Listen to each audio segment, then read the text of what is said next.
साल 1983 के मई के महीने की एक रात को एक औरत स्प्रिंगफील्ड हॉस्पिटल के इमरजेंसी रूम में भागती हुई आती है और उसके पास डॉक्टर्स को सुनाने के लिए एक भयानक कहानी होती है।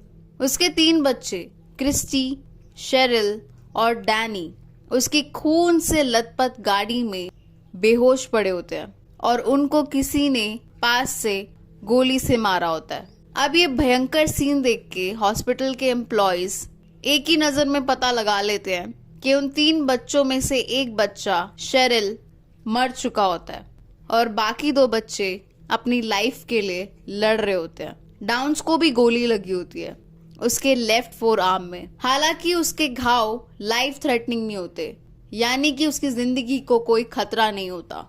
अब हॉस्पिटल स्टाफ पुलिस को बुलाता है और डाउन्स पुलिस को एक बिजार स्टोरी सुनाती है। वो पुलिस को बताती है कि वो अपने बच्चों को लेकर अपने एक फ्रेंड के घर से वापस लौट रही थी। अब लौटते टाइम काफी अंधेरा हो गया था, तो वो सोचती है क्यों ना मैं साइट सीइंग के लिए जाऊं। तो साइट सीइंग पे जाने के लिए वो अपनी गाड़ी को एक सुनसान रास्ते पे मोड़ लेती है और जब वो जा रही होती है उसी टाइम रास्ते की साइड से एक आदमी निकल के आता है जो काफी ज्यादा हेयरी होता है। उसके मुंह पे काफी बाल होते हैं, उसकी दाढ़ी काफी बड़ी होती है। अब उस आदमी के पास गन होती है और वो आदमी डाउन्स की गाड़ी रुकवाता है। डाउन्स उससे पूछती है कि क्या हुआ, आपको क्या चाहिए। तो वो उसको बोलता है कि मुझे तुम्हारी गाड़ी चाहिए, जिस पर डाउन्स रिप्लाई करती है कि तुम मजाक कर रहे हो ना। जिसके बाद वो डाउन्स को गाड़ी से बाहर निकाल देता है। अब वो गाड़ी की पीछे वाली सीट में देखता है तो उसे 3 सोते हुए बच्चे मिलते हैं। वो अपनी एक गन निकालता है और तीनों बच्चों को शूट कर देता है। जिसके बाद डाउन्स अपने बच्चों को बचाने के लिए उस आदमी से स्ट्रगल करने लग जाती है और उस स्ट्रगल के टाइम पे उसको भी गोली लग जाती है। जिसके बाद वो एक्ट करती है कि उसने गाड़ी की चाबी साइड में फेंक दी है। अब वो आदमी उस चाबी को लेने जाता है लेकिन वहां उसे कोई चाबी नहीं मिलती। इतने में डाउन्स गाड़ी को भगाकर हॉस्पिटल ले आती है। अब ये कहानी सुन के पुलिस एकदम से अलर्ट हो जाती है। पुलिस पब्लिक में एक मैसेज पहुंचा देती है कि एक आदमी जिसके पास गन है वो खुला घूम रहा है, तो आप लोग सावधान रहें। सारे लोग अलर्ट हो जाते हैं इस चीज से। लेकिन जब पुलिस इस कहानी पे गौर करती है तो पुलिस को थोड़ा सा शक होना स्टार्ट हो जाता है डाउन्स पे। वो सोचती है कि सबसे अजीब बात तो इस केस की ये है कि जब डाउन्स गाड़ी में वापस आ रही थी घर की तरफ और अंधेरा हो चुका था, तो अंधेरे में साइट सीइंग कौन करता है, वो भी जब बच्चे गाड़ी के पीछे सो रहे हो। और उस आदमी ने उन बच्चों को शॉट क्यों किया, वो बच्चे तो एकदम हार्मलेस थे। उस आदमी के लिए थ्रेट तो डाउन्स थी। तो ये सारी चीजें सवाल खड़े कर रही थी पुलिस के मन में डाउन्स को लेकर। अब इस इंसिडेंट के 2 महीने बाद डाउन्स के 2 बच्चे जिंदा बच जाते हैं, लेकिन वो अभी हॉस्पिटल में ही होते हैं, ट्रीटमेंट चल रही होती है। अब इसी बीच डाउन्स अजीब अजीब इंटरव्यूज देने लग जाती है मीडिया में। उसका मुंह ही बंद नहीं होता, वो कभी कुछ बोल रही होती है। वो अपनी सबसे बड़ी दुश्मन होती है। लोगों को ऐसे दिखाई दे रहा होता है कि ये इंसान अपना मुंह बंद नहीं रख सकती। एक तरफ पुलिस डाउन से काफी ज्यादा इन्वेस्टिगेट कर रही होती है, उससे पूछताछ कर रही होती है क्योंकि पुलिस को उसकी बातों पे विश्वास नहीं हो रहा होता अब। लेकिन दूसरी तरफ डाउन्स मीडिया में यही बोल रही होती है बार बार कि मैं अपने बच्चों को गोली मारकर हॉस्पिटल क्यों लेके आऊंगी, मैं उन्हें मरता ना छोड़ देती, यहाँ पे लेकर क्यों आती और मगरमच्छ के आंसू क्यों रोती। अब काफी सारे लोग जो इंटरव्यू देख रहे थे डाउन्स का, उनको उसके इंटरव्यू को सुनकर कुछ अजीब ही लग रहा था। उनको लग रहा था कि कुछ ना कुछ ऑफ है इस केस में। अब दूसरी तरफ पुलिस को 22 कैलिबर बुलेट की केसिंग्स मिल गई थी क्राइम सीन से, लेकिन वेपन नहीं मिला, ना ही वो बंदा मिला। अब जो उसके बच्चे थे, उन दोनों बच्चों में से सिर्फ एक ही बच्चा विटनेस था जिसका नाम था क्रिस्टी डाउन्स, क्योंकि दूसरा बच्चा सो रहा था उस टाइम पे जब उसको गोली लगी थी। क्रिस्टी डाउन्स तब जाग गई थी, लेकिन क्रिस्टी डाउन्स को स्ट्रोक लगा था और उसकी स्पीच खराब हो गई थी, जिस वजह से वो पुलिस को कुछ बता नहीं पा रही थी।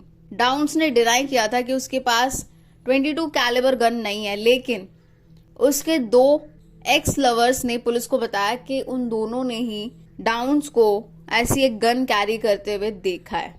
धीरे धीरे क्रिस्टी डाउन्स पुलिस को बताने लगी, उसकी स्पीच थोड़ी ठीक होने लगी तो वो पुलिस को बताने लगी कि एक्चुअल में वहां क्या हुआ था।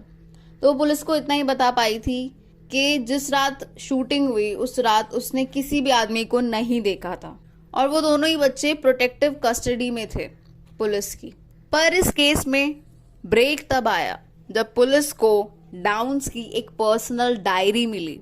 उस डायरी से पुलिस को पता लगा कि वो अपने बच्चों को एज अ बर्डन देखती थी और ऐसा इसीलिए था क्योंकि डाउन्स एक शादीशुदा आदमी के पीछे पड़ी हुई थी जो आदमी बच्चे नहीं चाहता था। तो डाउन्स को अपने बच्चे रास्ते का कांटा लगते थे जिनको मार देने के बाद ही वो उस आदमी के साथ रह सकती थी। अब इस केस में मोटिव तो निकल के आ गया था, तो डाउन्स को पुलिस ने 28 फरवरी 1984 को अरेस्ट कर लिया, ठीक शूटिंग्स के 9 मंथ बाद। अब डाउन्स के खिलाफ ट्रायल स्टार्ट हुआ और उस ट्रायल के अंदर एक और ट्विस्ट आ गया। वो ट्विस्ट ये था कि डाउन्स प्रेग्नेंट थी। जी हाँ, और वो कोई एक्सीडेंटली प्रेग्नेंट नहीं थी, वो जानबूझ के प्रेग्नेंट हुई थी। ट्रायल शुरू होने से पहले ही उसने किसी आदमी को सड्यूस किया, किसी रैंडम आदमी को, और वो प्रेग्नेंट हो गई। मीडिया में उसने अजीब अजीब स्टेटमेंट दिए। उसने कहा कि मैं प्रेग्नेंट इसलिए हुई हूँ क्योंकि मुझे अपने बच्चों की याद आती है। डाउन्स बहुत ज्यादा चालू थी, उसे पता था कि उसका जो ये प्रेगनेंसी का ड्रामा है उससे उसको काफी ज्यादा सिंपैथी मिलेगी और हो सकता है उस केस की जजमेंट पे इफेक्ट पड़े, उसको ऐसा लगता था। अब पुलिस ने काफी ज्यादा इन्वेस्टिगेशन की। इन्वेस्टिगेशन करने के बाद इन दी एंड जो क्रिस्टी डाउन्स, अब वो प्रॉपरली बोलने लग गई थी। उसकी काफी ज्यादा थेरेपी चली थी, मेंटल और फिजिकल, जिससे वह प्रॉपरली बोल पा रही थी। तो अब उसको एज अ विटनेस बुलाया गया और उसने पूरी कहानी सुना दी। उस बच्चे से सिंपल सा सवाल किया गया कि बेटा तुम्हें गोली किसने मारी, तो उसका आंसर भी उतना ही सिंपल था, मेरी मम्मी ने। डाउन्स जून में गिल्टी पाई गई और उसे लाइफ टाइम की सेंटेंसिंग दी गई। अब जब ये केस चल रहा था उस बीच उसने एक बच्ची को जन्म दिया जिसका नाम उसने रखा एमी एलिजाबेथ। उस बच्ची को स्टेट ने ले लिया और अडॉप्टिव पेरेंट्स को दे दिया और उस बच्ची का आगे जाके नाम चेंज कर दिया गया। अब 3 साल बाद 1987 में वो जेल को एस्केप कर जाती है, जिसके बाद 2 वीक्स के अंदर पुलिस उसे ट्रैक कर लेती है और उसे पकड़ लिया जाता है। इस बार उसकी सिक्योरिटी और ज्यादा टाइट हो जाती है। डायन डाउन्स प्रिजन में ही रहती है, कैलिफोर्निया की। उसे 2008 में पैरोल डिनाई कर दी जाती है और वो आज तक अपनी सेंटेंस काट रही है और अभी तक वो बोलती है कि मैं इनोसेंट हूँ।